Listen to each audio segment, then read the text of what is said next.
22 सितंबर 2025 से भारत में जीएसटी सुधार यानी जीएसटी 2.0 लागू हो गया है। इन सुधारों का सबसे बड़ा फायदा आम जनता को रोजमर्रा की जरूरतों की चीजों पर मिलने वाला है। सरकार ने 90% से ज्यादा उत्पादों पर जीएसटी दरें घटा दी है, जिससे कई चीजें अब पहले की तुलना में सस्ती हो गई हैं, जैसे घी, पनीर, नमकीन, dry fruits, packed food item और कुछ अन्य ग्रोसरी सामान। इसी के साथ टीवी, एसी, फ्रिज और वॉशिंग मशीनें जैसे उपकरण भी सस्ते हुए हैं। लेकिन लोगों के दिमाग में कुछ बातों को लेकर उलझन है कि क्या बाजार में तुरंत घटी हुई एमआरपी दिखेगी? क्या पुराने स्टॉक का सामान खरीदने पर जीएसटी कटौती का लाभ नहीं मिलेगा? क्या हर चीजें सस्ती हो गई हैं? दुकानदारों ने नई दरों का लाभ दिया या नहीं, यह कैसे जाने? और आखिरी सवाल, अगर दुकानदार पुराने एमआरपी पर ही सामान दे रहा है तो क्या करे? तो पहला जवाब है, दुकानदारों के पास पुराना स्टॉक पहले से मौजूद है, जिसकी पैकेजिंग पर पुरानी एमआरपी छपी है।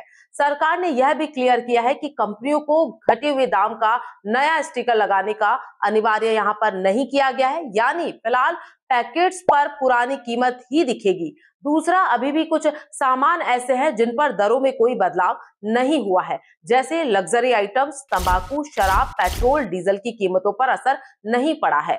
तीसरा, आप बिल पर नजर डालकर आसानी से पता कर सकते हैं, क्योंकि बिल में टैक्स की दरें साफ लिखी होती है, तो नई जीएसटी दरों के हिसाब से बिलिंग होनी चाहिए। अगर आपके बिल में पुरानी दरें नजर आए तो दुकानदार से जानकारी मांग सकते हैं। चौथा, आप दुकानदार से नई जीएसटी दर के हिसाब से बिल की मांग कर सकते हैं। यदि दुकानदार इनकार करता है तो आप इसकी शिकायत राष्ट्रीय एंटी प्रॉफिटियरिंग अथॉरिटी या उपभोक्ता हेल्पलाइन नंबर पर कर सकते हैं। साथ ही सरकार ने स्पष्ट किया है कि टैक्स कटौती का लाभ उपभोक्ताओं तक जरूर पहुंचना चाहिए, लेकिन कुछ सुझाव भी हैं जिन्हें जान लेना बहुत जरूरी है।